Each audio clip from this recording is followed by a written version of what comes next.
Hello everyone, welcome back to my channel stock analysis. तो आज हम पढ़ेंगे Warren Buffett and the interpretation of financial statement book का chapter 49 which is the problem with leverage and tricks it can play on you. So let get started. Leverage का मतलब क्या होता है? लिवरेज यानी कि कर्जा या फिर डेट, जिसका इस्तेमाल कंपनी अपने अर्निंग को बढ़ाने के लिए करती है। उदाहरण के तौर पे हम ले लेते हैं कि मानिए कोई कंपनी है जिसने 100 करोड़ का उधार लिया है 7% ब्याज पर, और इसी पैसे को वो ऐसी जगह इन्वेस्ट करती है जहां से वो 12% अर्न कर लेती है।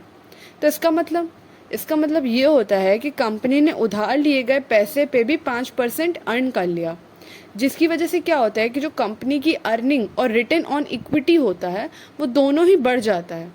लेकिन लिवरेज यानी कि उधार लिए गए पैसों के साथ प्रॉब्लम यह है कि इसके इस्तेमाल से अर्निंग और रिटर्न ऑन इक्विटी दोनों बढ़ जाएगा, जिससे कंपनी के पास एक तरह का कॉम्पिटिटिव एडवांटेज शो होने लगता है। यूनाइटेड स्टेट यूएस के इन्वेस्टमेंट बैंक इस तरह के लिवरेज का बहुत इस्तेमाल करते हैं। उदाहरण के लिए यूएस की बैंक 100 करोड़ 6% ब्याज पर लेते हैं और उसे 7% ब्याज पर लोन की तरह बांट देते हैं। इस 1% प्रॉफिट से बैंक बड़ी ही आसानी से 1 करोड़ का प्रॉफिट बना लेती है।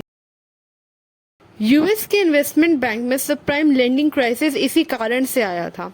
यूएस की बैंकों ने करोड़ों डॉलर उधार ले लिया था 6% ब्याज पर और 8% ब्याज दर पर बांट दिया था।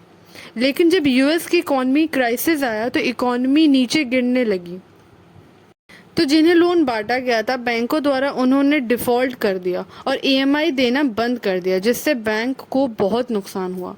वॉरेन ने इस चैप्टर में कहा है कि ऐसे बिजनेस को अवॉइड करना चाहिए जो अपनी अर्निंग बढ़ाने के लिए लिवरेज का इस्तेमाल करते हैं, क्योंकि छोटे समय में तो वो अच्छी लगती हैं लेकिन लॉन्ग टर्म में वो आपको काफ़ी नुकसान पहुंचा सकती हैं।